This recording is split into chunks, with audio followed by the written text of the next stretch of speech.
ආයිබෝවන් දුවල පුතාලා හැමෝටම අද වීඩියෝ එක මේ දවස්වල සාමාන්‍ය පෙළ විභාගයට සූදානම් වෙන 11 ශ්‍රේණියේ දුවල පුතාලට ඔයාලා මගෙන් ඉල්ලීමක් කරලා තිබුණා රචනා ප්‍රශ්න කිහිපයක් සාකච්ඡා කරන්න කියලා.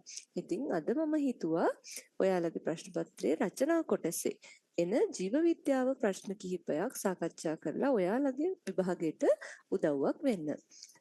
ඉතින් අපි බලමු මොනවද අද කතා කරන රචනා ප්‍රශ්න කියලා. සාමාන්‍ය පෙළ ප්‍රශ්න පත්‍රයේ දෙවැනි කොටසේ A සහ B කියලා කොටස් දෙකක් තියෙනවනේ. ඒ කොටසේ තියෙන්නේ ව්‍යුහගත රචනා ප්‍රශ්න හතරක්. ඒ කියන්නේ හිස්තැන් පුරවන ප්‍රශ්න හතරක්. B කොටසේ ඔයාලට ප්‍රශ්න පහක් තියෙනවා. ඒ ප්‍රශ්න පහෙන් ප්‍රශ්න තුනකට උත්තර ලියන්න ඕනේ. ඔයාලා පාඩම් කරන්න පුළුවන් දරුවෝ නම් ජීව විද්‍යාව කොටසෙන් ප්‍රශ්න තෝරගෙන ලියන්න පුළුවන්. ජීව විද්‍යාව ප්‍රශ්න සාමාන්‍යයෙන් එන්නේ 5 වෙනි ප්‍රශ්නය සහ 8 වෙනි ප්‍රශ්නයේ කොටසක් විදිහට. ඉතින් අද වීඩියෝ එකෙන් මම කතා කරනවා පසුගිය අවුරුදු වල වාර විභාග ප්‍රශ්න පත්‍රවල ජීව විද්‍යාව කොටසෙන් ලැබිලා තියෙන ප්‍රශ්න කිහිපයකට උත්තර. මේ ප්‍රශ්න සාකච්ඡා කරද්දී ඔයාලා ඉස්සෙල්ලාම කරන්න ඕනේ වැඩක් තියෙනවා. මම මේ ස්ලයිඩ් එකේ පෙන්නලා තියෙන ප්‍රශ්නය ඔයාලා ඉස්සෙල්ලාම කොලයක් අරගෙන උත්තර ලියන්න. වීඩියෝ එක පොස් කරලා ඔයාලා උත්තර ලියන්න ගන්න. ඊට පස්සේ අපි බලමු මේවට ඔයාලා ලියපු උත්තර හරිද කියලා. එහෙනම් දැන් වීඩියෝ එක පොස් කරලා ඔයාලට මතක දේවල් වලින් උත්තර සටහන් කරන්න. හරි. දැන් ඔයාලා ප්‍රශ්න වලට උත්තර ලියලා කියලා මම හිතනවා. මුත්‍රවාහිනී පද්ධතියේ කොටස් කිහිපයක් නම් කරලා තියෙනවා ABCD කියන අක්ෂර වලින්. ප්‍රශ්නේ පළවෙනි කොටසේ අහනවා රුධිර නාලය නම් කරන්න කියලා. ඔව්. මුත්‍රවාහිනී පද්ධතිය වෙත රුධිරය ගෙන එන රුධිර නලයක් සහ මුත්‍රවාහිනී පද්ධතියෙන් නිවතට රුධිර ගෙන යන රුධිර නල දෙකක් මේ රූප සටහනේ පෙන්නලා තියෙනවනේ. කියලා නම් කරලා තියෙන්නේ මුත්‍රවාහිනී පද්ධතිය වෙත රුධිරය ගෙන එන රුධිර නලය. ඔයාලට මතකයි මේකේ උත්තරය වෙන්නේ වෘක්කීය දමනිය. වෘක්ක වෙත මේ ඒ කොටසෙන් පෙන්නලා තියෙන්නේ වෘක්ක වෙත රුධිරය ගෙන එන රුධිර නාලයට අපි කියනවා පුතේ වෘක්කීය දමනිය කියලා. ඊළඟට ප්‍රශ්නේ දෙවැනි කොටසේ කොටස් දෙකක් තියෙනවා A සහ B වශයෙන්. ඒ කොටසේ අහනවා රුධිරයෙන් මුත්‍ර පෙරීම සඳහා දායක වන්නේ රූප සටහනේ දැක්වෙන කුමන අවයවයද? ඉංග්‍රීසි අක්ෂරය සඳහන් කරන්න කියලා. ඔව්. මුත්‍රවාහිනී පද්ධතියේ කොටස් ටික ඔයාලට මතකයි නම් A කියලා කියන්නේ වෘක්ක, B කියලා කියන්නේ මුත්‍රවාහිනී යුගල, C කියලා කියන්නේ මුත්‍රාශය, D කියලා කියන්නේ මුත්‍ර මාර්ගය. එතකොට ඔයාලගෙන් අහන ප්‍රශ්නට උත්තරේ වෙන්නේ මුත්‍ර පෙරීමට දායක වෙන කොටස තමයි වෘක්ක කියලා කියන්නේ. එහෙම නැත්නම් වකුගඩු අපිට හඳුන්වන්න පුළුවන් වකුගඩු මේ රූප සටහනේ පෙන්නලා තියෙන්නේ ඒ අක්ෂරයෙන්. එහෙනම් දෙවැනි කොටසේ ඒ කොටසට උත්තරේ කැපිටල් A. B කොටසේ අහනවා මේ සඳහා ක්‍රියාකාරී වන එම අවයවය සතුවන ව්‍යුහමය ඒකකය නම් කරන්න කියලා. ඔව්. වෘක්ක හැදෙන්න දායක වෙන ව්‍යුහමය ඒකකය. මුත්‍රවාහිනී පද්ධතිය ආශ්‍රිතව දුවල පුතාලා ඉගෙන ගන්නවා. ව්‍යුහමය සහ කෘත්‍යමය ඒකකය වෙන්නේ වෘක්කාණුව කියලා. වෘක්කයක් තුළ වෘක්කාණු මිලියන ගණනක් තියෙනවා. එහෙනම් ව්‍යුහමය ඒකකය වෘක්ක හැදෙන්න දායක වෙන ව්‍යුහමය ඒකකය තමයි පුතේ වෘක්කාණුව. ඊළඟට තුන්වෙනි කොටස ඒ වලින් අහනවා සීහි කෘත්‍ය සඳහන් කරන්න කියලා. ඔව් අපි කොටස් ටික හඳුනාගත්තනේ. සී කියලා කියන්නේ මුත්‍රාශය. මුත්‍රාශයෙන් කරන්නේ වකුගඩු වලින් පෙරිලා එන මුත්‍රා. මුත්‍ර වාහිනිය ඔස්සේ ඇවිල්ලා මේ සී කියන ව්‍යුහය මුත්‍රාශය තුල යම්කිසි වෙලාවක් ගබඩා කරලා තියෙනවා. මුත්‍රා ගබඩා කිරීම තමයි එහෙනම් සී වල කාර්ය වෙන්නේ. ප්‍රශ්නේ B කොටසේ අහනවා සීහි අඩංගු පේශි වර්ගය සඳහන් කරන්න කියලා. මුත්‍රාශය ඇදෙන සුළු ස්වභාවයක් තියෙන්න ඕනේ. පෙරිලා එන මුත්‍රා ටික ගබඩා වෙලා තියෙන්න මේ තුල තියෙන පේශි වර්ගය තමයි පුතේ සිනිඳු පේශි. ඔයාලා පේශි වර්ග තුනක් ඉගෙන ගන්නවා කංකාල පේශි, සිනිඳු පේශි සහ හෘද පේශි කියලා. සිනිඳු පේශි තමයි මුත්‍රාශය තුල පවතින පේශි වර්ගය. ප්‍රශ්නේ 4 වෙනි කොටස බලන්න. ඒ හෝ සීහි මුත්‍රා ගල් ඇතිවීම බරපතල රෝගී තත්ත්වයකි. මුත්‍ර වාහිනී පද්ධතිය ආශ්‍රිතව ඇතිවෙන්න පුළුවන් රෝග ගැන අපි 11 පන්තියේදී කතා කරනවා. මුත්‍රා ගල් ඇතිවීම, වෘක්කාකාර මන්නේ වීම, ඔය වගේ රෝග ගැන. එතකොට මේක අහන්නේ මුත්‍ර ගල් ඇතිවීමේ කියන රෝගී තත්ත්වය ගැන. මුත්‍ර ගල් වල අඩංගු රසායනික සංයෝගය කුමක්ද කියලා අහනවා. මුත්‍ර ගල් වල ප්‍රධාන වශයෙන් තියෙන පුතේ කැල්සියම් ඔක්සලේට් කියන සංයෝගය. එතකොට හතරවෙනි ප්‍රශ්නේ කොටසට එන්නේ කැල්සියම් ඔක්සලේට්. ඊළඟට මුත්‍රා ගල් ඇතිවීම වැළැක්වීමට අනුගමනය කරන්න ඕනේ පුරුදු දෙකක් සඳහන් කරන්න කියලා කියනවා. සාමාන්‍ය මුත්‍රා ගල් ඇතිවීම මුත්‍ර වාහිනී පද්ධතියේ නිරෝගීව පවත්වා ගැනීම සඳහා කළ යුතු පුරුදු ගැනත් අපි කතා කරනවා. අපි වතුර හොඳට බොන්න ඕනේ. මුත්‍රාශය තුළ වැඩි වේලාවක් මුත්‍රා ගබඩා කරලා තියාගෙන ඉන්න හොඳ නෑ. ඒ කියන්නේ මුත්‍ර පහ කිරීම ප්‍රමාද නොකරන්න ඕනේ. ඒ වගේම ලවණ අධික ආහාර වගේ දේවල් නොගැනීම මේ මුත්‍ර ගල් ඇතිවීම වැළැක්වීමට අපිට ගන්න පුළුවන් පියවර විදිහට අපිට කතා කරන්න පුළුවන්. එතකොට මේ වගේ වයෙන් පුරුදු දෙකක් ලියලා තියෙනවා නම් ඔයාලට ලකුණු දෙකක් හිමි වෙනවා. අනිත් ප්‍රශ්න වලට ලකුණු එක බැගින් තමයි හිමි වෙන්නේ.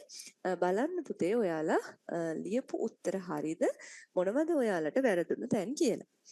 හරි. එහෙනම් අපි ඒ වගේම ඊළඟ කොටසට යමු. ඒ කියන්නේ පස්වෙනි ප්‍රශ්නේ B කොටස විදිහට තියෙන ප්‍රශ්නේ මොකක්ද කියලා බලමු. මේකත් කලින් වගේම වීඩියෝ එක පෝස්ට් කරලා මේ තියෙන ප්‍රශ්න තුනටත් උත්තර ලියලා අපි උත්තර නිවැරදිද කියලා බලමු. එහෙනම් දැන් ඔයාලගේ වාරය. ඔයාලා උත්තර ලියලා ඇති කියලා හිතනවා. බලමු අපි ප්‍රශ්නේ අහන්නේ මොනවද? ඒවට උත්තර මොනවද කියලා. ප්ලාන්ටේ රාජධානියට අයත් P හා Q ශාක දෙක පිළිබඳ විස්තර පහත දැක්වේ. P කියලා කියන්නේ විවෘත බීජ දරන ශාකයක් කියලා ඉංගියක් දෙලා තියෙනවා. Q කියන්නේ පුෂ්ප හට ගන්නා ශාකයක්ලු. ඔව්. ප්ලාන්ටේ රාජධානියේ ශාක ප්ලාන්ටේ රාජධානියට අයිති වෙන්නේ ශාකනේ. ශාක අපි වර්ග කරනවා ප්‍රධාන වශයෙන් විවෘත බීජක සහ අවෘත බීජක කියලා. විවෘත බීජ කියලා කියන්නේ පුතේ බීජ ඵලයක් තුල හටගන්නේ නැහැ. බීජ බාහිර පරිසරයට විවෘතයි කියන අදහස.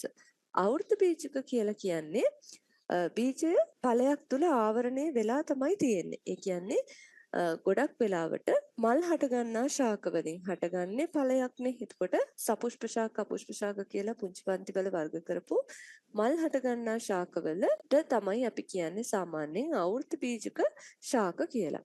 හරි. එහෙනම් මෙතන අපේ පළවෙනි ප්‍රශ්නේ අහනවා පයිනස් සහ පොල් කියන ශාක දෙකෙන් පීට ගැලපෙන ශාකය නම් කරන්න කියලා. පයිනස් සහ පොල් පයිනස් ශාකයේ අපි ඔය මලක් විදිහට කියන එක ඒ ශාකයේ මල නෙවෙයි. ඒක පයිනස් ශාකයේ බීජය. බීජ තියෙන්නේ ඵලයක් තුල හටගන්නා එකක් නෙවෙයි. එයා අපුෂ්ප ශාකයක් විවෘත බීජක ශාකයක් විදිහට තමයි අපි අඳුරගන්නේ. එහෙනම් පීට ගැලපෙන ශාකය වෙන්නේ මෙතනින් පයිනස් කියන ශාකය. පොල් ශාකය එතකොට Q විදිහට අඳුරගන්න පුළුවන් පුෂ්ප හටගන්නා ශාකයක් තමයි පොල් කියලා කියන්නේ. එහෙනම් අපිට පළවෙනි ප්‍රශ්නෙට උත්තරේ පයිනස් විදිහට ලියන්න පුළුවන්. ඊළඟට දෙවෙනි ප්‍රශ්නේ බලන්න. පොල් ශාකයේ නාරටි වින්‍යාසය අඹ ශාකයේ නාරටි වින්‍යාසයෙන් වෙනස් වන ලක්ෂණය සඳහන් කරන්න. ශාක පත්‍රවල නාරටි වින්‍යාසය කියන්නේ ශාක පත්‍රයේ තියෙන නාරටි වල සැකැස්ම අනුව වර්ග දෙකකට බෙදුවා. මේක ඔයාලා පුංචි පන්ති වලදීත් ඉගෙන ගන්නවා. ජාලාභ නාරටි වින්‍යාසය සහ සමාන්තර නාරටි වින්‍යාසය කියලා. ජාලාභ නාරටි වින්‍යාසය කියන්නේ පත්‍රය පුරාම නාරටි ටික දැලක් වගේ විහිදලා තියෙනවා. සාමාන්‍යයෙන් ද්විබීජපත්‍රී ශාකවල ඒ කියන්නේ අඹ කොස් ඒ වගේ ශාකවල තියෙන ජාලාභ නාරටි වින්‍යාසයක්.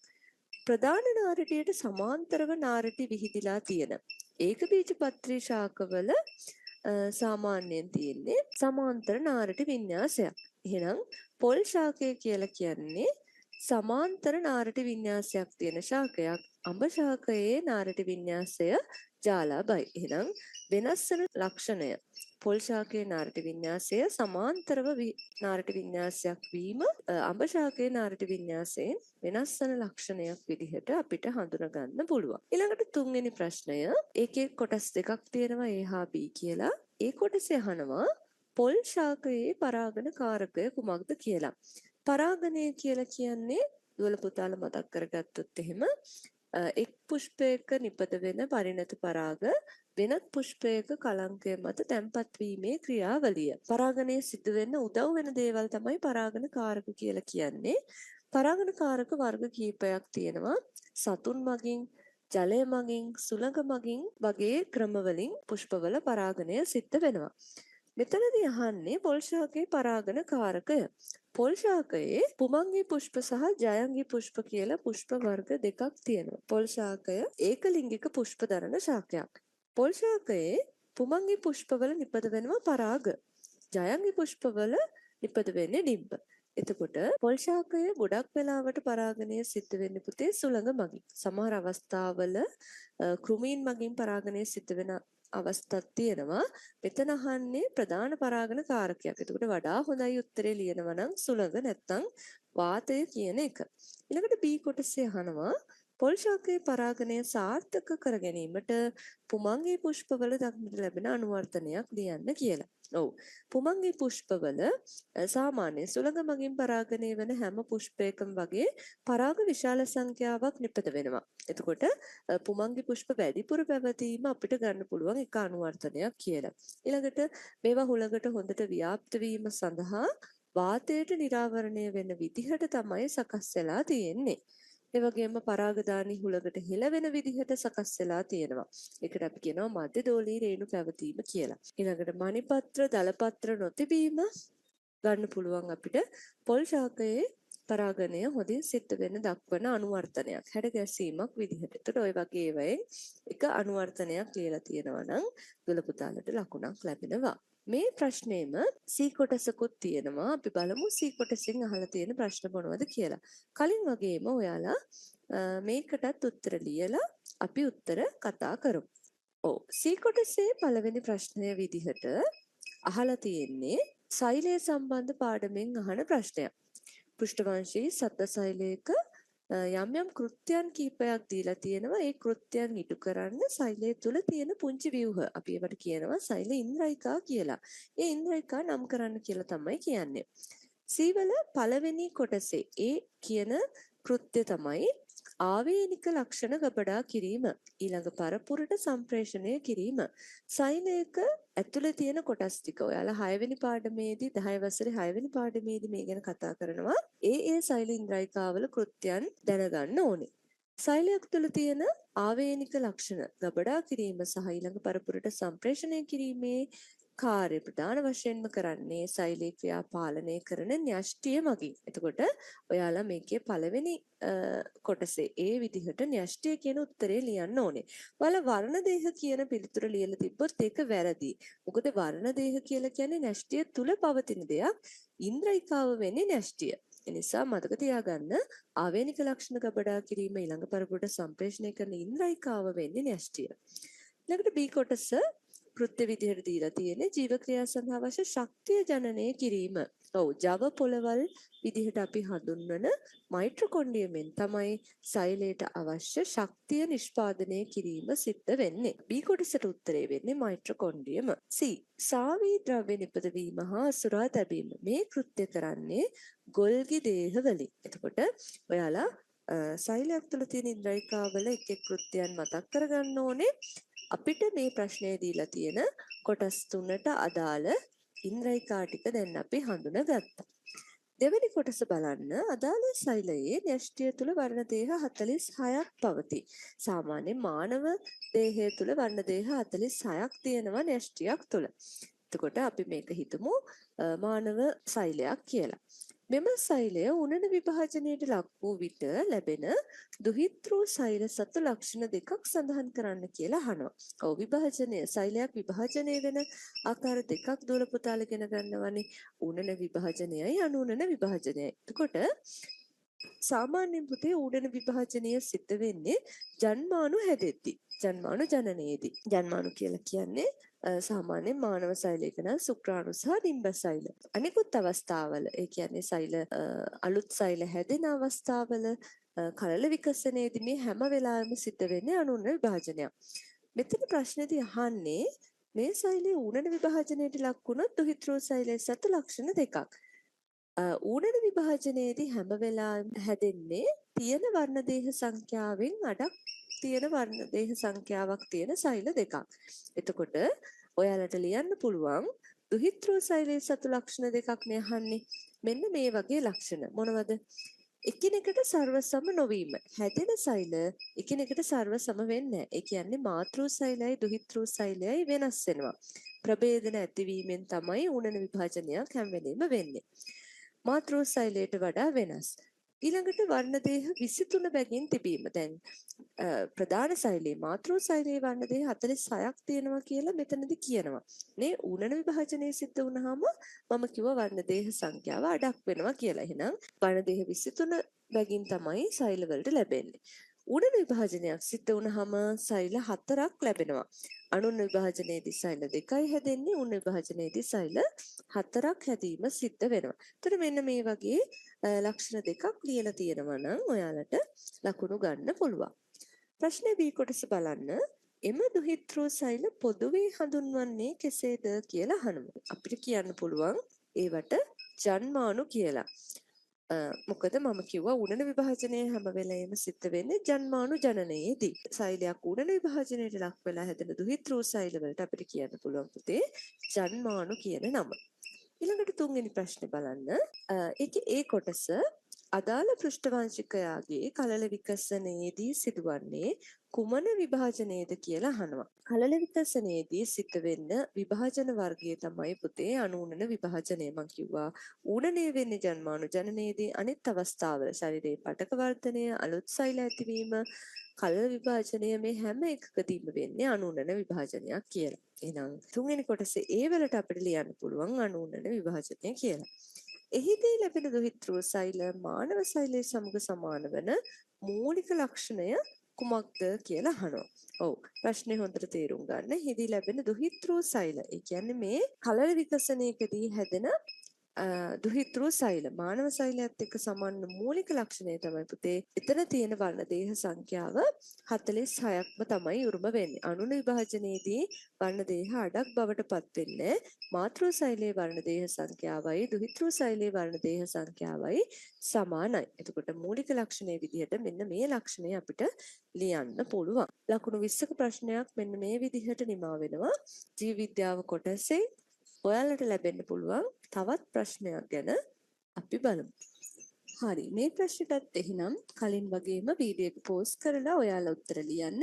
ඊට පස්සේ අපි බලමු ඔයාලා ලියපු උත්තර හරිද කියලා.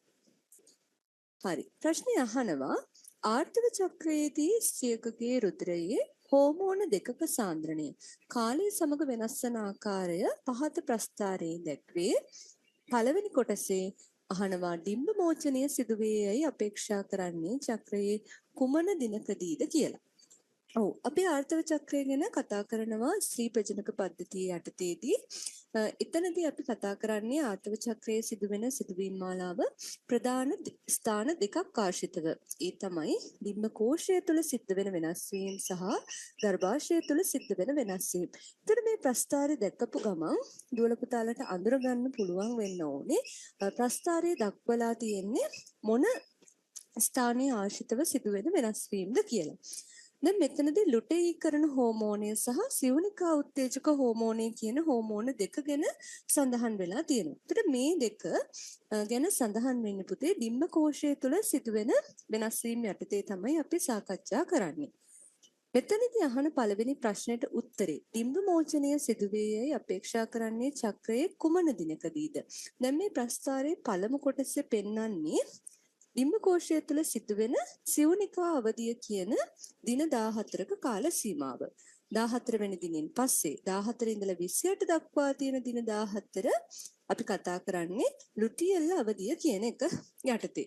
සිවුනිකා අවධියේදී වෙන්නේ පිටියුටරි ග්‍රන්ථියෙන් ශ්‍රාවය කරන සිවුනිකා උත්තේජක හෝමෝනය. ප්‍රස්ථාරයේ පහළින් පෙන්නලා තියෙන සිවුනිකා උත්තේජක හෝමෝනයේ බලපෑම යටතේ ඩිම්බ කෝෂය තුළ තියෙන ප්‍රාථමික සිවුනිකාවක් ග්‍රාෆීය සිවුනිකාව බවට වර්ධනය වෙලා ඩිම්බ මුදා හැරීමට සුදුසු අවස්ථාවට පත්වීම තමයි මූලික වශයෙන්ම මේ සිවුනිකා අවධියේදී සිද්ධ වෙන්නේ. කියන්නේ පළමු දින 14 තුල. එහෙනම් ඩිම්බ මෝචනය සිද්ධ වෙන්නේ පුතේ 14 වෙනි දිනේදී කියලා අපිට මේකේ පිළිතුර සටහන් කරන්න පුළුවන්. පළවෙනි ප්‍රශ්නයේදී ඒ කොටසට එහෙනම් උත්තරේ වෙන්නේ 14 වෙනි දිනයේ යටතේදී. පළවෙනි ප්‍රශ්නයේම B කොටසේ අහනවා එම දිනය වන විට ඩිම්බකෝෂයෙන් ස්‍රාවය වීම වේගවත් වන හෝමෝනය කුමක්ද කියලා. එතකොට දුවල පුතාලට මතකයි ඩිම්බකෝෂයෙන් ස්‍රාවය වන හෝමෝන දෙකක් ගැන ඔයාලා ඉගෙන ගන්නවා. ඒ තමයි ඊස්ට්‍රජන් හෝමෝනය සහ ප්‍රොජෙස්ටරෝන් හෝමෝනය. ඩිම්බකෝෂය තුළ සිදුවෙන පළවෙනි අවධිය සිවුනිකා අවධියේදී ඩිම්බකෝෂයෙන් ඊස්ට්‍රජන් හෝමෝන ස්‍රාවය වීම වැඩි කියලා ඔයාලා ඉගෙනගෙන ඇති. ඒ වගේම 14 වෙනි දිනෙන් පස්සේ 14 ඉඳලා 28 දිනේ දක්වා අවධිය තුලදී ඩිම්බකෝෂයෙන් ප්‍රොජෙස්ටරෝන් හෝමෝනය තමයි ස්‍රාවය වීම වැඩි වෙන්නේ. එහෙනම් මෙතනදී අහන්නේ මේ 14 දිනයේ වෙද්දී ඩිම්බකෝෂයෙන් ස්‍රාවය වීම වේගවත් වෙන හෝමෝනය ගැන. ඒ තමයි ඊස්ට්‍රජන් හෝමෝනය. ඊළඟට දෙවැනි කොටස අහනවා හෝමෝන වෙනස් වීමට සමගාමීව දින 0 ඉඳලා 14 සහ දින 14 ඉඳලා 28 කාලය තුල ඩිම්බකෝෂය තුල සිදුවෙන වෙනස් වීම වලට අදාළව A හා B අවධි දෙක නම් කරන්න කියලා. ඔව්. අපි ප්‍රශ්නය ආරම්භයේදීම මේ ගැන කතා කරා. පළවෙනි දින 14 තියෙන්නේ සිවුනිකා අවධිය. ඒ කියන්නේ A කියන්නේ සිවුනිකා අවධිය. 14 ඉඳලා 28 දක්වා තියෙන්නේ ලුටියල් අවධිය කියන අවධිය. එහෙනම් B වෙන්නේ ලුටියල් අවධිය. හරි. ප්‍රශ්නේ තුන්වෙනි කොටස ප්‍රස්ථාරයේ විස්තර වන හෝමෝන ශ්‍රාවය කරන අන්තරාසර්ගී ග්‍රන්ථිය නම් කරන්න. මේකත් මගේ අතින් කියවුණා. අපි අන්තරාසර්ග පද්ධතිය ගැන කතා කරනවා 11 වසරේ 6 වෙනි පාඩමේදී. අපේ දේහේ හෝමෝන ශ්‍රාවය වීම සිද්ධ වෙන ග්‍රන්ථි ගැන තමයි මෙතනදී කතා කරන්නේ. මෙතනදී සඳහන් වෙලා තියෙන සිවුනිකා උත්තේජක හෝමෝනය කියන්නේ FSH හෝමෝනය සහ රුටීකරණ හෝමෝනය LH කියන හෝමෝනය ශ්‍රාවය වීම ප්‍රධාන වශයෙන්ම සිද්ධ වෙන්නේ පිටියුටරි ග්‍රන්ථි. එහෙනම් අපිට තුන්වෙනි ප්‍රශ්නෙට උත්තර ලියන්න පුළුවන් පුතේ. මේ හෝමෝන ශ්‍රාවය කරන අන්තරාසර්ගික ග්‍රන්ථිය පිටියුටරිය විදිහට. ඊළඟට හතරවෙනි කොටස මුදාහල ඩිම්බය පැලෝපිය නාලයේ දිගේ ඉදිරියට ගමන් කරනවා. ඒ සඳහා උදව් වෙන එහි ආස්තරයේ පවතින අපිච්ඡද පටකය. පැලෝපිය නාලය කියලා කියන්නේ ඊතාසියුම් නලයක්. ඒ තුළට මුදාහරින ඩිම්බය ගර්භාෂය දක්වා ගමන් කරන ගමනේදී ඒකට උදව් වෙන්නේ පැලෝපිය නාලය තුළ තියෙන පක්ෂමදර අපිච්ඡදය. එතකොට අපිච්ඡද පටක වර්ග විදිහට නම් දුවල පුතාලට 11 දී ලොකුවට අපි කතා කරන්නේ නැහැ. නමුත් මෙතනදී ප්‍රශ්නයක් විදිහට අහලා තියෙනවා. මේ තුළ අඩංගු පක්ෂමදර අපිච්ඡදය තමයි මෙහිදී ඩිම්බය පැලෝපිය නාලය දිගේ ගමන් කරන්න උදව් වෙන්නේ. හරි. එහෙනම් අපි මේ විදිහට ප්‍රශ්නයක A කොටසට උත්තර ලිව්වා. අපි බලමු ප්‍රශ්නේ B කොටසටත් ඒ වගේම උත්තර ලියන්න. එහෙනම් දැන් ඔයාලගේ වාරය. හරි. මම හිතනවා ඔයාලා ප්‍රශ්නට උත්තර ලියලා ඇති කියලා. B ප්‍රශ්නේ අහන්නේ සංසේචනය සිදු වූයේ නම් ඩිම්බය යුක්තාණුව බවට පත්වේ. පළවෙනි කොටසෙන් අහනවා සංසේචනය සඳහා අවශ්‍ය අනෙක් ජන්මාණුව කුමක්ද කියලා. සංසේචනය කියන වචනේ අපි 11 පන්තියේදී කතා කරනවා ශාක ප්‍රජනනය යටතේ ඒ වගේම මානව ප්‍රජනනය යටතේ. සංසේචනය කියලා කියන්නේ ස්ත්‍රී ජන්මාණු සෛලයක් සහ පුරුෂ ජන්මාණු සෛලයක් එකතු වීමේ ක්‍රියාවලිය. එතකොට මෙතනදී මානව ප්‍රජනනය ගැන අපි කතා කරන හින්දා මානව ප්‍රජනනයේදී ස්ත්‍රී ජන්මාණු සෛලය වෙන්නේ ඩිම්බ සෛලය, පුරුෂ ජන්මාණු සෛලය වෙන්නේ ශුක්‍රාණු සෛලය. මේ ජන්මාණු සෛල දෙකේ නැෂ්ටි එකතු වීම තමයි සංසේචනය කියලා කියන්නේ. එහෙනම් පළවෙනි කොටසේ සංසේචනය සඳහා අවශ්‍ය අනෙක් ජන්මාණුව වෙන්නේ ශුක්‍රාණුව කියලා අපිට හඳුන්වන්න පුළුවන්. ඊළඟට දෙවෙනි කොටස යුක්තාණුව පැලෝපිය නාලය දිගේ ඉදිරියට ගමන් කර ගර්භාෂය වෙත පැමිණේ. එහිදී යුක්තාණුවේ ඇතිවන වෙනස් වීම විස්තර කරන්න කියලා කියනවා. ඔයාලට මතකයි මේක අපි රූප සටහනක් ආශ්‍රයෙන් ඉගෙන ගන්නවා. සංසේචනයේ ක්‍රියාවලිය ප්‍රධාන වශයෙන් වෙන්නේ පැලෝපිය නාලය තුල. පැලෝපිය නාලය දිගේ මේක ගර්භාෂය දක්වා ඉදිරියට ගමන් කරනවා. ගර්භාෂය තුල අධිරෝපණය වීම සඳහා. මේ එන ගමනේදී සංසේචනයේ වෙච්ච යුක්තාණුව සෛල දෙකකට බෙදෙනවා. ඊළඟට ඒක සෛල 4ක්, සෛල 8ක්, සෛල 16ක් ඔය විදිහට සෛල බෝලයක් හදමින් තමයි දවස් 7ක් වගේ කාලයක් ඇතුළත ගර්භාෂය දක්වා ගමන් කරන්නේ. එතකොට මේ පැමිණෙන ගමනේදී යුක්තාණුවේ සිද්ධ වෙන වෙනස් වීමනේ අහන්නේ. යුක්තාණුව කියලා කියන්නේ තනි සෛලයක්. මේ සෛලය සෛලවලට බෙදීම. එහෙම නැත්නම් අපිට කියන්න පුළුවන් ඒකට වචනයක් සෛල විභාජනය වීමෙන් තමයි ඉදිරියට එන්නේ. එහෙනම් දෙවෙනි කොටසට උත්තරේ ලියන්න පුළුවන් පුතේ. අපිට විභේදනය වීම, සෛල සංඛ්‍යාව වැඩි වීම, මොරුලාව අවධියටපත් වීම. සෛල ගොඩක් එකතු වෙච්ච මේ සෛල ගෝලයට අපි කියනවා මොරුලාව කියලා. ඒකට මොරුලාව අවධියටපත් වීම. මෙන්න මේ වගේ උත්තරයක් අපිට දෙවෙනි කොටසට ලියන්න පුළුවන්. හරි. බලමු අපි ප්‍රශ්නයේ තුන්වෙනි කොටස. ගර්භාෂය දක්වා පැමිණෙන සෛල ගෝලය මොරුලාව නම් වේ. නව ජනිතයෙකු ඇතිවීම සඳහා මොරුලාව කුමන ක්‍රියාවලියට බඳුන් වේද? ඔව්. මේක ගැනත් අපි කතා කරනවා පුතේ. මම කලින් ප්‍රශ්නෙදිත් මේක ගැන කිව්වා. මොරුලාව විදිහට ඉදිරියට පැමිණෙන මේ සෛලය ගර්භාෂ බිත්ති පටක තුල ගිලී යාමක් සිද්ධ වෙන්න ඕනි. මේ ක්‍රියාවලිය අපි කියනවා අධිරෝපණය කියලා. මොරුලාව ගර්භාෂ බිත්ති පටක විකාදනය කරලා ඒකේ ගිලිලා තැන්පත් වීම සිද්ධ වෙනවා. එහෙනම් මේ ක්‍රියාවලිය තමයි ජනිතයෙකු ඇතිවීම සඳහා සිද්ධ වෙන්න ඕනේ ක්‍රියාවලිය. එහෙනම් අපිට කියන්න පුළුවන් අධිරෝපණය එහෙම නැත්නම් ගර්භාෂ පටක තුළ තැන්පත් වීම මෙන්න මේ වගේ උත්තරයක්. ප්‍රශ්නේ 4 වෙනි කොටස ගර්භාෂය තුළ වර්ධනය සහ විකසනය වන කලලය භ්‍රූණය නම් වේ. භ්‍රූණය හා මව අතර ද්‍රව්‍ය හුවමාරු සිදුවන ශීරපායින්ට ආවේනික ව්‍යුහය කුමක්ද කියලා අහනවා. ඔව්. ගර්භාෂය තුළ තමයි දරුවෙකු බිහි වෙනකන් මවගේ ගර්භාෂය තුළ තමයි වර්ධනය වෙන්නේ. එතකොට එය අපි හඳුන්වනවා භ්‍රූණය විදිහට. භ්‍රූණයයි මවයි අතර ද්‍රව්‍ය හුවමාරුවක් සිද්ධ වෙන්න ඕනි. එතකොට මේක සිද්ධ වෙන්නේ ඔයාලා දන්නවා කලල බන්ධය හරහා. එහෙනම් අපිට 4 වෙනි කොටසට ලියන්න පුළුවන් කලල බන්ධය කියන විශේෂ ව්‍යුහය.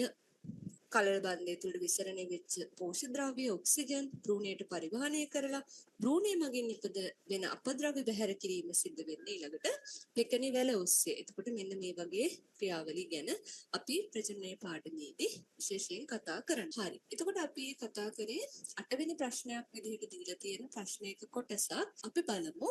තවත් ඔයාලගේ විභාග ප්‍රශ්නයක් විදිහට එන්න පුළුවන්. ප්‍රධාන මාතෘකාවක් තමයි ජීව විද්‍යාව කොටස ඇත්තේ ප්‍රභා සංශ්ලේෂණය. ඒතර ප්‍රභා සංශ්ලේෂණය කියන ක්‍රියාවලිය පුංචි පන්තිවල ඉඳලා අපි ඉගෙන ගන්න මාතෘකාවක්. මේ ගැන අහලා තියෙන පරීක්ෂණයක් ඇසුරින් අහලා තියෙන රචනා ප්‍රශ්නයකට අපි දැන් උත්තර ලියමු. එහෙනම් කලින් වගේම වීඩියෝ එක පොස් කරලා ඔයාලා උත්තර ලියලා උත්තර හරිද වැරදිද කියලා බලමු. ඔව් මේ ප්‍රශ්නේ බලන්න. ප්‍රශ්නේ කොටස හරිත ශාක තුල ආහාර නිෂ්පාදනය වීමේ ක්‍රියාවලිය ප්‍රභා සංශ්ලේෂණය ලෙස හැඳින්වේ. ප්‍රභා සංශ්ලේෂණ ක්‍රියාවලිය සඳහා යම් සාධකයක් අවශ්‍ය බව පෙන්වීමට සැකසූ ඇටවුමක රූප සටහනක් පහත දැක්වේ කියලා A හා B වශයෙන් රූප දෙකක් ඔයාලට දීලා තියෙනවා. ඔව් එතකොට ඔයාලා මතක් කරගන්න ප්‍රභා සංශ්ලේෂණයේ පාඩමේදී අපි ඉගෙන ගන්න පරීක්ෂණ ටික. ප්‍රභා සංශ්ලේෂණයට අවශ්‍ය කරන සාධක ඒ සාධක අවශ්‍යයිද කියලා බලන්න අපි පරීක්ෂණ කීපයක් කරනවා. ඊළඟට ප්‍රභා සංශ්ලේෂණයෙන් හැදෙන ඵල නිෂ්පාදනය වුණාද කියලා බලන්න පරීක්ෂණ දෙකක් අපි කරනවා. එතකොට මේ ගැන මතක් කරලා දැන් මෙතන අහන්නේ ප්‍රශ්නේ ප්‍රභා සංශ්ලේෂණ ක්‍රියාවලියට අවශ්‍ය සාධකයක් පරීක්ෂා කිරීම. එතකොට සාධක ටික ඔයාලා මතක් කරගන්න පුතේ. ප්‍රභා සංශ්ලේෂණයට සඳහා අවශ්‍ය සාධක ප්‍රධාන වශයෙන් වායු ගෝලයෙන් ගන්නවා කාබන් ඩයොක්සයිඩ් වායුව. ඊළඟට මුල් වලින් පසෙන් උරා ගන්නවා ජලය. ඒ වගේම ශාකය තුල පවතින ඕනේ හරිතප්‍රද. ඒ වගේම මේ සඳහා ශක්තිය සපයා දෙන්නේ සූර්යාලෝකය. මෙන්න මේ සාධක කොහොමද අවශ්‍ය උනේ කියලා පෙන්වන්න සකස් වෙච්ච ඇටවුමක් තමයි දීලා තියෙන්නේ. මේකේ පළවෙනි කොටසේ අහනවා වාතයේ ඇති යම් සංඝටකයක් ඒ ඇටවුමේ නැති අතර B ඇටවුම තුල ඇත. එම වායුමය සංඝටකය කුමක්ද? බලන්න පුතේ ඒ ඇටවුමේ සහ B ඇටවුමේ වෙනසක් තියෙනවා. දැන් මේකෙත් ප්‍රභා සංශ්ලේෂණය සිදු කරන්න ශාකයක් තියෙනවා. මේක තුලත් ශාකයක් තියෙනවා. ආලෝකය දෙකටම ලැබෙනවා. ඝණ්ඨා සරාවක් තුල තියෙන්නේ මෙතන ඒ ඇටවුමේ දාලා තියෙනවා KOH ද්‍රාවණයක්. Potassium hydroxide. B ඇටවුමේ ආශ්‍රිත ජලය තියෙනවා. එතකොට මේ දෙකනේ මේකේ වෙනස වෙන්නේ. KOH වලින් කරන්නේ මොකක්ද? දුවල පුතාලට මතකයි පොටෑසියම් හයිඩ්‍රොක්සයිඩ් වලින් කරන ප්‍රධානම වැඩේ තමයි වායු ගෝලයේ තියෙන කාබන් ඩයොක්සයිඩ් අවශෝෂණය කිරීමේ හැකියාවක් තියෙනවා. එහෙනම් ඒ ඇටෝමේ KOH තියෙනවා කියලා කියන්නේ එයා මේ ඝණ්ඨා සරාව තුල තියෙන කාබන් ඩයොක්සයිඩ් වායුව උරා ගන්නවා. එහෙනම් මේ E ඇටෝම තුල කාබන් ඩයොක්සයිඩ් වායුව නැහැ. B ඇටෝමේ KOH නැහැනේ. ඒ නිසා කාබන් ඩයොක්සයිඩ් අවශෝෂණයක් නැහැ. එහෙනම් B ඇටෝමේ කාබන් ඩයොක්සයිඩ් තියෙන්න ඕනේ. ප්‍රශ්නය අහන්නේ A ඇටෝමේ නැති B ඇටෝම තුල තියෙන වායුමය සංඝටකය. එහෙනම් අපිට ලේසියෙන්ම උත්තරේ කියන්න පුළුවන් පුතේ කාබන් ඩයොක්සයිඩ්. එයාගේ සූත්‍රය ලිව්වත් හරි CO2 කියලා අපිට ලියන්න පුළුවන්. ප්‍රශ්නේ දෙවැනි කොටස ඒ ඝණ්ඨාසරාව තුල තියෙන කුඩා බඳුනකට KOH ද්‍රාවණයක්ද B ඝණ්ඨාසරා තුල තියෙන බඳුනට ආශ්‍රිත ජලය සමාන ප්‍රමාණ දාලා තියෙනවලු. හේතුව පහදන්න කියලා කියනවා. එහෙනම් අපි කලින් ප්‍රශ්නේදී කතා කරා KOH වලින් කරන්නේ ඒ බඳුන තුල තියෙන කාබන් ඩයොක්සයිඩ් වායුව අවශෝෂණය කරනවා. B ඇටෝමේ KOH නැහැ. පාලක පරීක්ෂණයක් විදිහට තමයි එතන ජලය යොදලා පරීක්ෂණය සිද්ධ කරලා තියෙන්නේ. ඒතර මේ අදහස එන්න ලියවිලා තියෙනවා නම් ඔයාලගේ උත්තරේ ලකුණු ගන්න පුළුවන්. තුන්වෙනි ප්‍රශ්නේ බලන්න. ඉහත ඇටෝම තුල ඉහත ඇටෝම් තුල තැබීමට පෙර දින දෙකක් පමණ අඳුරේ තබා ඇත. එසේ අඳුරේ තැබීමට හේතුව කුමක්ද? ඔව්. ප්‍රභා සංශ්ලේෂණ පරීක්ෂණවලදී අපි හැම වෙලේම ඒ සඳහා ලබා ගන්නා ශාක පැය 48ක් අඳුරේ තිබ්බ ශාක යොදා ගන්නවා කියලා අපි ඉගෙන ගන්නවා. ඇයි මෙහෙම කරන්නේ? අපි ප්‍රභා සංශ්ලේෂණයෙන් හැදෙන ඵලයක් හැදිලා තියෙනවද කියලානේ හැම වෙලේම අවසානයේදී බලන්නේ. ප්‍රභා සංශ්ලේෂණයෙන් හැදෙන්නේ ග්ලූකෝස්. ඒක ශාකය තුළ ගබඩා වෙන්නේ පිෂ්ඨය විදිහට. එතකොට අපි අවසානයේ මේ පරීක්ෂණවල අවසානයේදී පිෂ්ඨ පරීක්ෂාව සිදු කරනවා. පිෂ්ඨය හැදිලා තියෙනවා නම් ඒ ශාකය ප්‍රභා සංශ්ලේෂණය සිද්ධ කරලා තියෙනවා කියලා නිගමනය කරනවා. එහෙනම් අපි මේ ඇයි ශාකය අඳුරේ තියලා ගන්නෙ? කලින් ශාකය තුළ පිෂ්ඨය හැදිලා තිබ්බනම් අපිට මෙතනදී කරන පරීක්ෂණය අනුව මෙතනදී පිෂ්ඨය හැදුනද නැද්ද කියලා හොයන්න බැහැනේ. ඒ නිසා තමයි අපි ශාකය පැය 48ක් අඳුරේ තියලා ලබා ගන්න ශාකයක් මේ පරීක්ෂණ සඳහා යොදාගන්නේ. එහෙනම් අපිට ලියන්න පුළුවන් පුතේ උත්තරේ කොහොමද? ශාක පත්‍රවල පෙර නිපද වෙලා තියෙන පිෂ්ඨ ඉවත් වීමට, එහෙම නැත්නම් පිෂ්ඨය බෑවීමට, පිෂ්ඨ හරණය කියන වචනේ පාවිච්චි කරන්න පුළුවන්. මෙන්න මේ වගේ උත්තරයක් අපිට තුන්වෙනි කොටසේ නිවැරදි පිළිතුර විදිහට ලියලා තියෙන්න පුළුවන්. කලින් හැදිලා තියෙන පිෂ්ඨය ඉවත් කරන්න තමයි එහෙනම් අපි පැය 48ක් මේ ශාක අඳුරේ තියලා ගන්නෙ. හරි. එහෙනම් මම හිතනවා ඔයාලා මේ ටිකට හරියට උත්තර ලියන්න ඇති කියලා. ප්‍රශ්නේ තවත් කොටසක් තියෙනවා. ඔයාලා එහෙනම් ඒ ටිකටත් උත්තර ලියන්න. හරි. ප්‍රශ්නේ 4 වෙනි කොටස ඉහත A හා B ඇටෝම් හිරුවෙලියේ පැය කිහිපයක් තබන ලදී. ඉන්පසු ඒවායින් ශාකපත්‍ර වෙන වෙනම කඩා පිෂ්ඨ පරීක්ෂාව සිදු කරන ලදී. පිෂ්ඨ පරීක්ෂාවේ පියවර කිහිපයක් පහත දැක්වේ. ශාකපත්‍ර වෙන වෙනම ජලයේ තම්බනවා. ඊට පස්සේ ශාකපත්‍ර වෙන වෙනම මධ්‍යසාරයේ දාලා ජල තාපකයක බහා තම්බනවා. ඊට පස්සේ ශාකපත්‍ර ජලයෙන් හොදලා අයඩින් ද්‍රාවණයෙන් බිඳු කිහිපයක් දාලා වර්ණ විපර්යාස නිරීක්ෂණය කරනවා. දැන් අහන්නේ මේ එක දේවල් කරන්න හේතු මොනවද කියලා.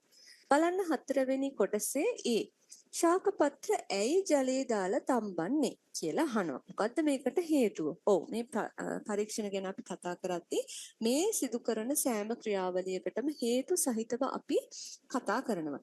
ඇයි ශාකපත්‍ර ටික ජලයේ දාලා තම්බන්නේ? හේතුව තමයි පුතේ ශාකපත්‍ර තුළ තියෙන සෛල අජීවී තත්වයට පත් කරන්න. ශාකපත්‍ර තුළ තියෙන සෛල අජීවී බවට පත් කිරීම කියන පිළිතුර ඒ වලට හේතුව වෙනවා. B මධ්‍යසාර සහිත බඳුන ජල තාපකයක බහා රත් කිරීම. ඔව්. දැන් වතුරේ දාලා තම්බලා ගත්ත ශාකපත්‍ර ටික මධ්‍යසාර පිරිච්ච පරීක්ෂණ නලයකට දානවා. දාලා ඒක කෙලින්ම අපි බන්සන් දාහකයට අල්ලන්නේ නැහැ. ඒක තවත් වතුර දාපු බීකරයක් තුල, ඒ කියන්නේ ජල තාපකයක් තුල තියලා තමයි රත් කරන්නේ. ඇයි මේකට හේතුව කියලා අහනවා. ඔයාලා දන්නවා මධ්‍යසාර කියලා කියන්නේ වහා ගිනි ඇවිලෙන සුළු ද්‍රාවකයක්. ඒක අපිට කෙලින්ම දැල්ලට අල්ලන්න බෑ. එතකොට එය විනාශකාරී දෙයක් වෙන්න පුළුවන්. පිපිරි යාමක් සිද්ධ වෙන්න පුළුවන්. එහෙනම් B වලට හේතුව තමයි මධ්‍යසාර ගිනි ගන්නා සුළු වීම. මධ්‍යසාර සහිත බඳුන් ජල තාපකයක බහරත් කරන්නේ මධ්‍යසාර ගිනි ගන්න හින්දා. C කොටසේ අහනවා මද වේලාවකට පස්සේ මධ්‍යසාර බඳුන කොළ පාට වෙනවලු. ඔව්. ඔයාලට මතක ඇති පරීක්ෂණය කරද්දී මධ්‍යසාරයේ දාලා තම්බද්දී ඒ මදිසාර ද්‍රාවණය කොළ පාට වෙනවා. හේතුව තමයි ශාක පත්‍රයේ කොළ පාට වෙන්න හේතුව හරිතප්‍රදනේ. හරිතප්‍රද කියන්නේ වර්ණකයක්. මේ වර්ණකය මදිසාරය තුළ දියවීම තමයි හේතුව වෙන්නේ මදිසාරයේ කොළ පාට වීමට. එහෙනම් මදිසාරයේ හරිතප්‍රද දියවීම හින්දා තමයි කොළ පාට වෙන්නේ. ඩී කොටස අයඩින් දැම්මට පස්සේ ඒ ඇටෝමේ ශාක පත්‍ර වර්ණ විපර්යාසයක් නොදැක්වලු. බී ඇටෝමේ තියෙන ශාක පත්‍ර නිල් පාට වුණාලු. හරි බලන්න. දැන් කලින් ප්‍රශ්නේ ඔයාලට මතකයි ඒ ඇටෝමේ තමයි KOH තිබ්බේ. B ඇටෝමේ KOH තිබ්බේ නැහැ. KOH තිබ්බා කියලා කියන්නේ එතනදී කාබන් ඩයොක්සයිඩ් උරා ගන්නවා. ඒ කියන්නේ කාබන් ඩයොක්සයිඩ් කියන සාධකය පරීක්ෂණයට ලැබෙන්නේ නැහැ. කාබන් ඩයොක්සයිඩ් ලැබෙන්නේ නැත්නම් එයාට ප්‍රභා සංශ්ලේෂණය කරන්න බැහැනේ පුතේ. ඒ නිසා තමයි ඒ ඇටෝමේ ශාකය පිෂ්ඨය හදලා නැහැ. එහෙනම් එතනදී අයඩින් වල වර්ණ විපර්යාසයක් පෙන්වන්න බෑ. B ඇටෝමේ ශාක පත්‍ර නිල් පාට වෙන්නේ එතන කාබන් ඩයොක්සයිඩ් තිබුණා. ප්‍රභා සංශ්ලේෂණයට අවශ්‍ය සාධක ඔක්කොම ලැබිලා එයා ප්‍රභා සංශ්ලේෂණය කරනවා. ඒ කියන්නේ එතනදී පිෂ්ඨය හැදෙනවා. එහෙනම් අපිට D වලට ලියන්න පුළුවන් A ඇටෝමේ ශාක පත්‍රවල පිෂ්ඨය නැහැ. B ශාක පත්‍රවල පිෂ්ඨය නිපද වෙලා තියෙනවා කියලා. පිෂ්ඨ පරීක්ෂාවෙත් තමයි අපි අයඩින් කියන වර්ණකය යොදන්නේ. අයඩින් වල පාට කහ දුඹුරු පාටයි. එයා පිෂ්ඨය හමුවේ තමයි දම් පාටට හුරු නිල් පාටක් ලැබෙන්නේ. එහෙනම් මේ විදිහට අපිට හේතු සහිතව පහදන්න පුළුවන් පුතේ මේ පරීක්ෂණයේදී අපි කරන පියවරවල් ටික. හරි. ප්‍රශ්නේ තවත් කොටසක් තියෙනවා. මේ ප්‍රශ්න ටිකටත් උත්තර ලියමු. ගොඩක් තැන්වලදී කතා කරන සමීකරණයක්. ප්‍රභා සංශ්ලේෂණ ප්‍රතික්‍රියාව සඳහා තුලිත රසායනික සමීකරණ. ප්‍රභා සංශ්ලේෂණයට ඕනේ කරන සාධක ටික වම් පැත්තේ ලිව්වා. හැදෙන ඵල ටික ප්‍රතික්‍රියාවේ දකුණු පැත්තේ ලිව්වා. මතකයි ප්‍රතික්‍රියාව ලියන විදිහ ප්‍රභා සංශ්ලේෂණේ කාබන් ඩයොක්සයිඩ් ඕනේ. එයා අපි ලියන්නේ CO2 කියලා. ඊළඟට ජලය අත්‍යවශ්‍ය සාධකයක්. ජලයේ රසායනික සූත්‍රයේ H2O. මෙතන අහන්නේ පුතේ තුලිත රසායනික සමීකරණය. එතකොට ඔයාලා රසායනික සංයෝගවල සූත්‍ර පාවිච්චි කරලම ලියන්න ඕනේ. ඊතලයේ උඩ ආලෝකය සහ හරිතප්‍රද කියන දෙක ඉතලයේ උඩින් සහ යටින් මේ විදිහට ලියවෙනවා. හැදෙන ඵල ටික තමයි අපි දකුණු පැත්තේ ලියන්නේ. හැදෙන ප්‍රධාන ඵලය ග්ලූකෝස්. ග්ලූකෝස් වල රසායනික සූත්‍රය C6H12O6. ඊළඟට ඔක්සිජන් තමයි අතුරු ඵලයක් විදිහට ලැබෙන්නේ. O2 කියලා අපි ලියනවා එකක්.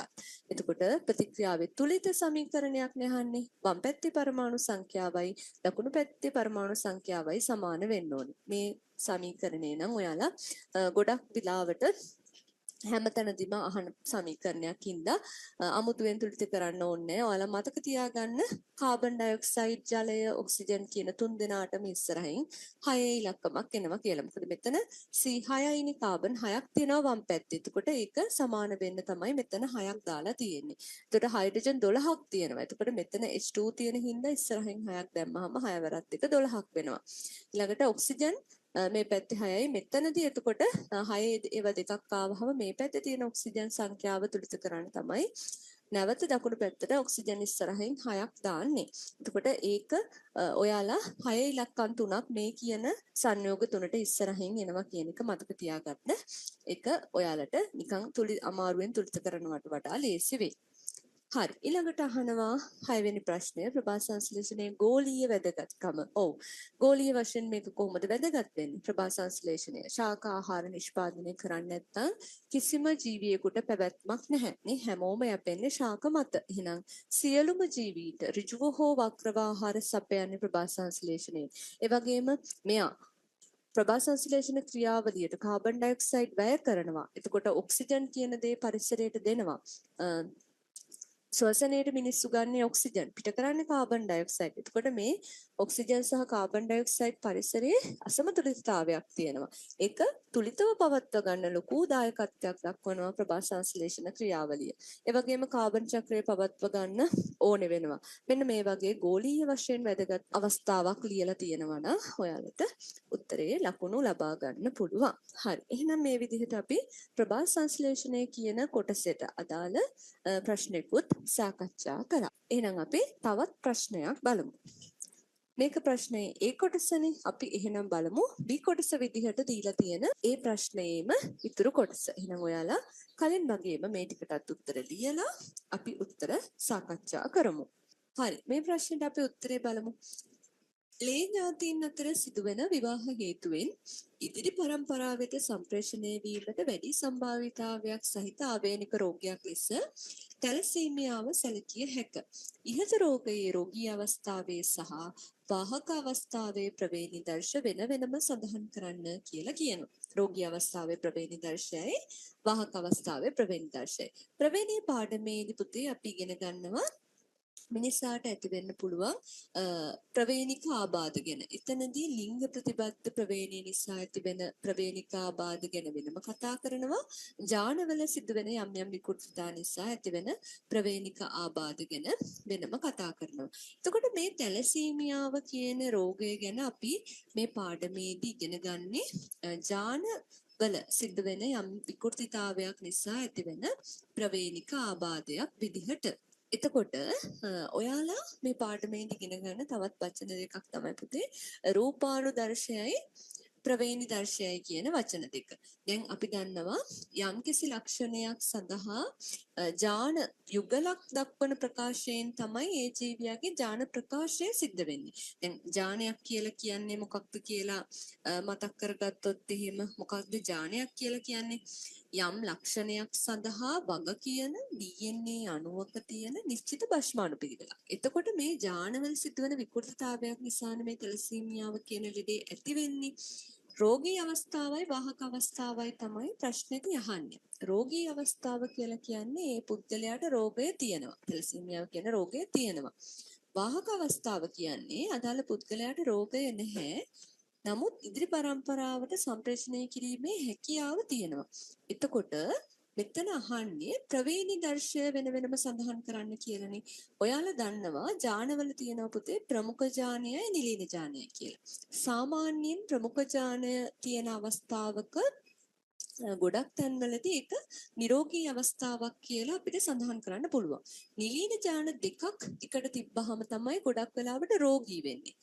වාහක අවස්ථාවේදී ප්‍රමුඛ ජානයයි නිලීන ජානයයි එකතු වෙලා තියෙන විෂම යුග්මක අවස්ථාවක් වෙන්න ඕනේ. එතකොට මෙතනදී අපිට ලියන්න පුළුවන් පුතේ අපි ගත්තොත් එහෙම සිම්පල් T අකුරෙන් මේ රෝගයට අදාළ නිලීන ජානය සිම්පල් T. රෝගයට අදාළ ප්‍රමුඛ ජානය කැපිටල් T. ප්‍රමුඛ ජානයම තියෙනවා නම් කැපිටල් T දෙකක් තියෙනවා නම් එයා ලෙඩෙක් නෙවෙයි. නිලීන ජානම දෙකක් තිබුණොත් තමයි එයාට රෝගය වැළඳිලා තියෙන්නේ. එහෙනම් රෝගී අවස්ථාව හැම වෙලේම ජාන ප්‍රකාශ වෙන්නේ ජාන දෙකකින්නේ. ඒ නිසා නිලීන අවස්ථාවේ තියෙන ජාන දෙකක් TT කියලා සිම්පල් T අකුරු දෙකකින් අපි ලියලා තියෙනවා නම් ප්‍රවේණි දර්ශය මෙතනදී උත්තරේ ගන්න පුළුවන්. වාහක අවස්ථාව වෙද්දී කැපිටල් T එකකුයි සිම්පල් T එකකුයි මෙයාට ලෙඩේ නැහැ. නමුත් ඉදිරි පරම්පරාවට ගෙන යාමේ හැකියාවක් තියෙනවා. එතකොට වාහක අවස්ථාව කැපිටල් T සහ සිම්පල් T වලින් ලියන්න පුළුවන්. දෙවැනි කොටසේ අහනවා මෙම රෝගීන්ගේ දක්නට ලැබෙන ප්‍රධාන ලක්ෂණය කුමක්ද කියලා. ඔව් ඔයාලා තැලසීමියාව ගැන මේ පාඩමේදී කතා කරනවා.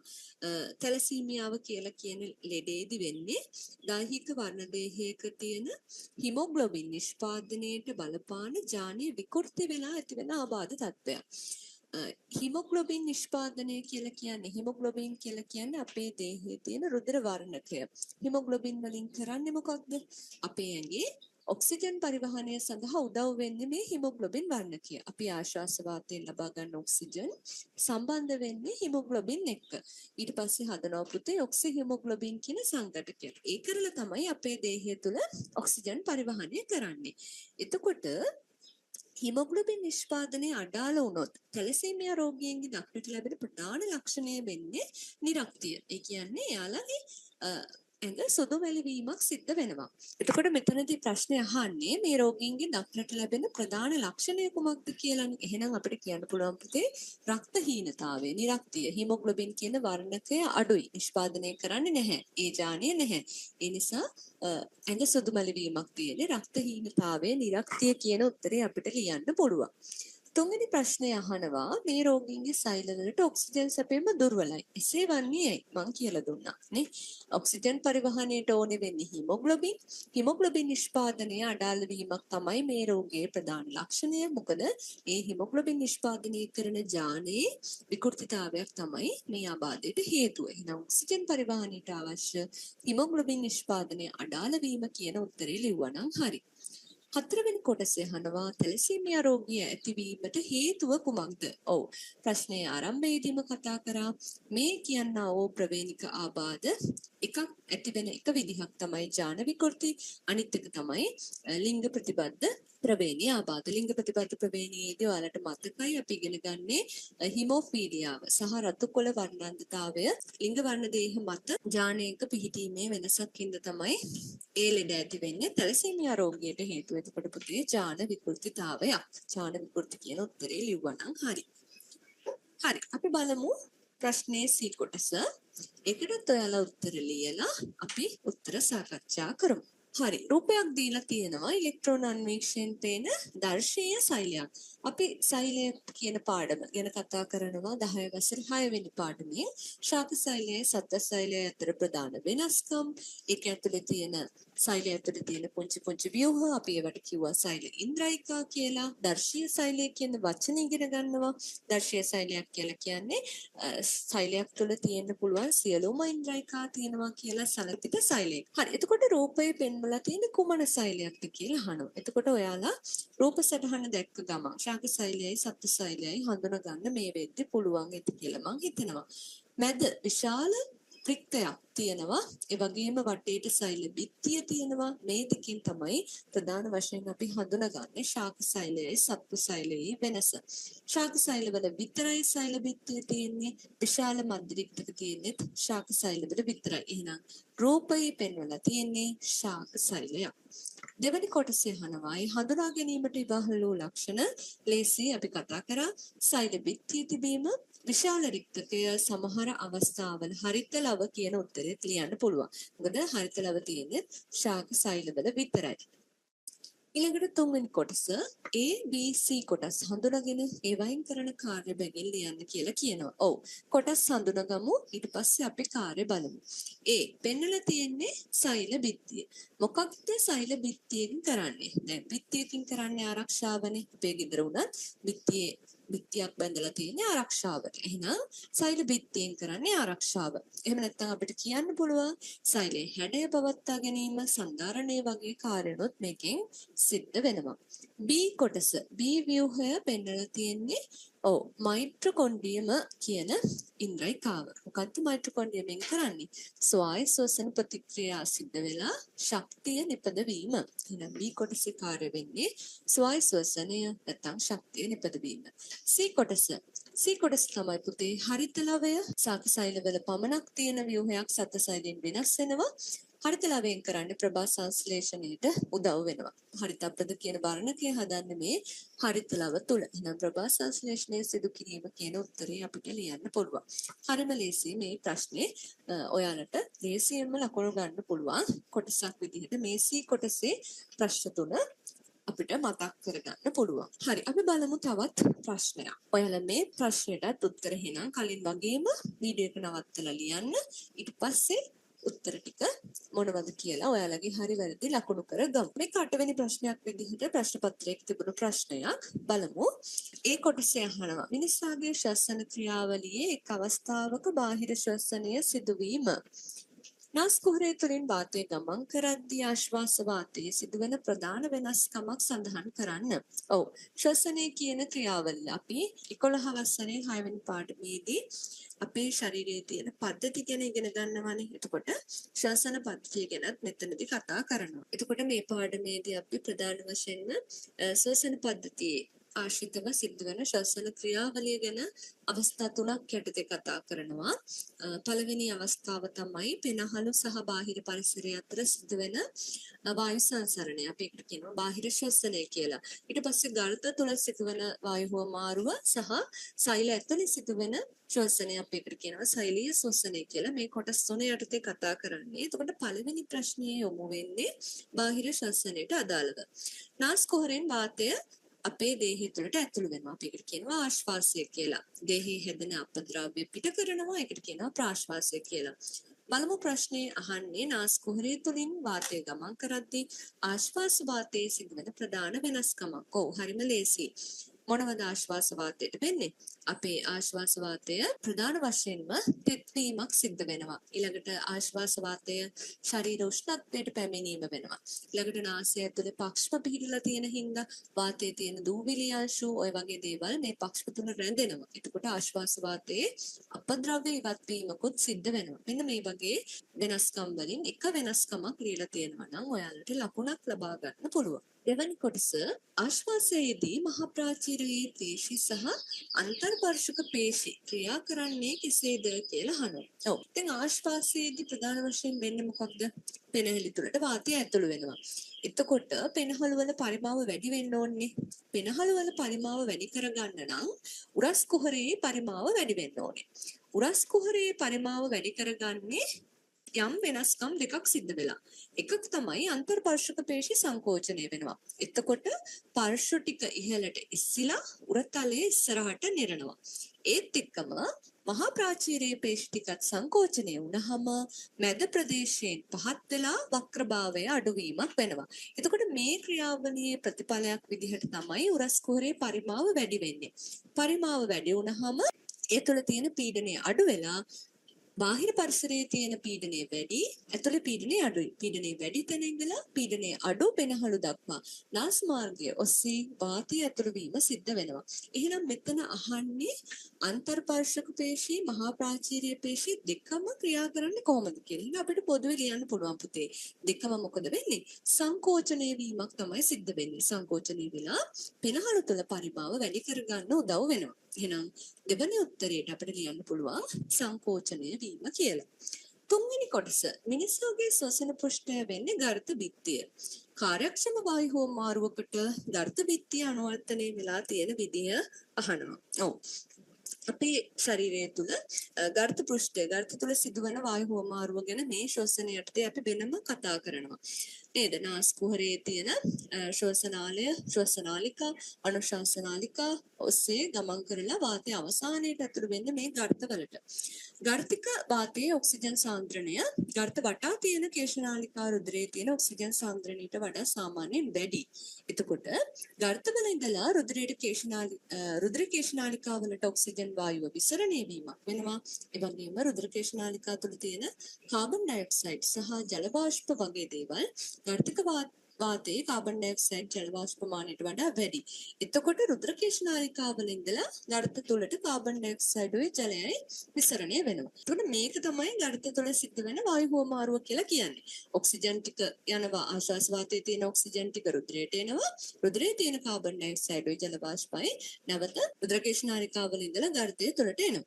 එතකොට මෙන්න මේ හුවමාරුව සිද්ධ වෙන්නේ කාර්යක්ෂම හුවමාරුවකට ගර්ථ බිත්ති දක්වන යම් ලක්ෂණ ටිකක් තියෙනවා. මේ ක්‍රියාවලිය කාර්යක්ෂමව සිද්ධ වෙන්න. ඒව තමයි පුතේ ගර්ථ බිත්ති ගොඩක් තුනි. ඒ වගේම තෙත්ව තියෙනවා. මේ ගර්ථයක් වටේට රුධිර කේශනාලිකා ජාලයක් විහිදිලා තියෙනවා. වාත කෝෂ රාශියක් තියෙනවා. මෙන්න මේ වගේ දේවල් වලින් පිළිතුරක් ලියලා තියෙනවා නම් ඔයාලට ලකුණු ගන්න පුළුවන්. ඊළඟ හතරවෙනි කොටස වැඩි ශක්ති ප්‍රමාණයක් නිදහස් වන්නේ ස්වායු ශ්වසනයේදීද නැත්නම් නිර්වායු ශ්වසනයේදීද කියලා අහනවා. ඔව්. ශ්වසනයේ ක්‍රියාවලිය සෛලීය ශ්වසනය අපි ස්වායු ශ්වසනය සහ නිර්වායු ශ්වසනය කියලා අවස්ථා දෙකකින් කතා කරනවා. සෛලයක් තුළ ඔක්සිජන් තියෙන වෙලාවේ සිද්ධ වෙන්නේ ස්වායු ශ්වසනය. ස්වායු වචනෙම තියෙනවා. ඔක්සිජන් නැත්තම් ජීවීන්ට ශ්වසනය කරන්න පුළුවන්. ජීවීන් ඔක්සිජන් වායු රහිතව සිදු කරන ශ්වසනය තමයි නිර්වායු ශ්වසනය කියලා කියන්නේ. මේ දෙකෙන් කෝකෙද වැඩි ශක්තියක් හදන්නේ කියලා අහනවා. ඔව්. ප්‍රධාන වශයෙන්ම අපිට කියන්න පුළුවන් පුතේ ස්වායු ශ්වසනයේ තමයි වැඩි ශක්තියක් හදන්නේ. මොකද හේතුව ග්ලූකෝස් පූර්ණ වශයෙන් ඔක්සිකරණය වෙනවා. මොකද ඔක්සිජන් තියෙන වෙලාවට නෙවෙන්නේ. නිර්වායු ශ්වසනයේදී ග්ලූකෝස් අර්ධ වශයෙන් ඔක්සිකරණය වීමක් තමයි වෙන්නේ. ශක්තිය නිදහස් වෙන්නේ ග්ලූකෝස් අර්ධ වශයෙන් ඔක්සිකරණය වෙලා. ඔක්සිජන් අඩුයි. එහෙනම් වැඩි ශක්තියක් හදන්නේ සාමාන්‍යයෙන් ස්වායු ශ්වසනය. හේතුව මේ විදිහට ඔයාලට ලියන්න පුළුවන්. පස්වෙනි කොටස ස්වල් ශ්වසනයේදී නිපදවන ශක්තිය ගබඩා කරන සංයෝගය කුමක්ද? ඔයාලා දන්නවා ATP ඇඩිනෝසින් ට්‍රයිෆොස්ෆේට් තුල තමයි මේ හදන ශක්තිය ගබඩා කරලා තියෙන්නේ. ඒ වගේම ශක්තිය නිදහස් කරන්නේ ශක්ති වාහකයක් විදිහට ක්‍රියා කරන්නත් මේ ATP වලට පුළුවන්. ඊළඟට 6 වෙනි කොටස කෙන්ඩ පෙරලීමේදී මාංශපේශිවල අධික වේදනාවක් හට ගැනීමට හේතුව. කෙන්ඩ පෙරලීම කියලා කියන්නේ අපේ ඇඟේ සිද්ධ වෙන නිර්වායු ශ්වසන ප්‍රතික්‍රියාවේ ප්‍රතිඵලයක්. නිර්වායු ශ්වසනයේ වෙද්දී ග්ලූකෝස් ඔක්සිජන් නැතුව ලැක්ටික් අම්ලය සහ ශක්තිය බවට පත්වීමක් තමයි වෙන්නේ. මේ කෙන්ඩ පෙරලෙද්දී මාංශපේශිවල වේදනාව ඇති වෙන්න හේතුව තමයි ලැක්ටික් අම්ලය නිපදවීම. එහෙනම් 6 වෙනි කොටසට ලියන්න පුළුවන් ලැක්ටික් අම්ලය නිපදවීම කියලා. ප්‍රශ්නේ 7 වෙනි කොටස මේ ටිකටත් ඔයාලා උත්තර ලියන්න.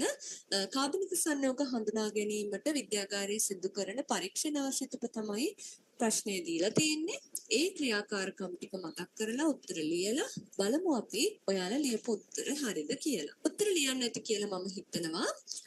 මේ ක්‍රියාකාරකම් කාබනික සංයෝග හඳුනා ගැනීම මොනවද? අපේ සජීව පදාර්ථයේ තියෙන කාබනික සංයෝග කාබෝහයිඩ්‍රේට, ලිපිඩ, ප්‍රෝටීන මෙන්න මේවා කොහොමද හඳුනාගන්නේ කියන්නේ අපි පරීක්ෂණ කිහිපයක් කරනවා.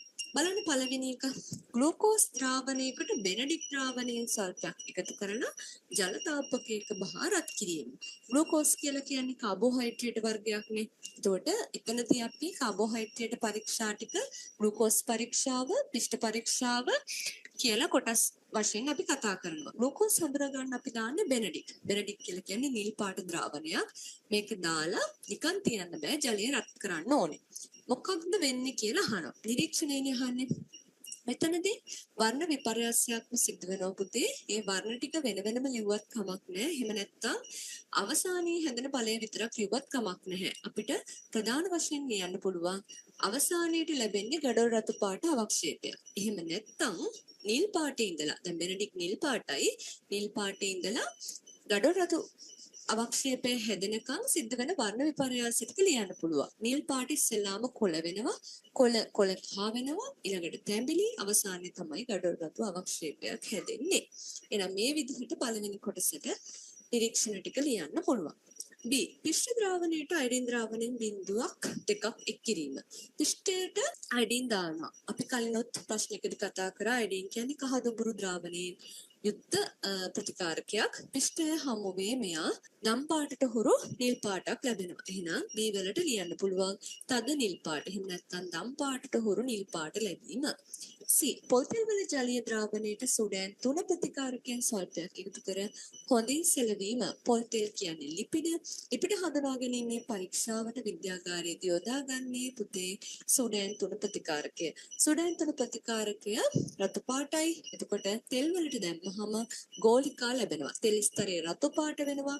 තෙල් ගෝලිකා රතු පාට වීම කියලා අපිට ලියන්න පුළුවන්. දී කොටසේ අහනවා විතර සුදු මඩ ද්‍රාවණයකට සෝඩියම් හයිඩ්‍රොක්සයිඩ් වැඩි පරිමාවක් මිශ්‍ර කොට පසුව කොපර් සල්ෆේට් බිඳු කිහිපයක් දැමීම.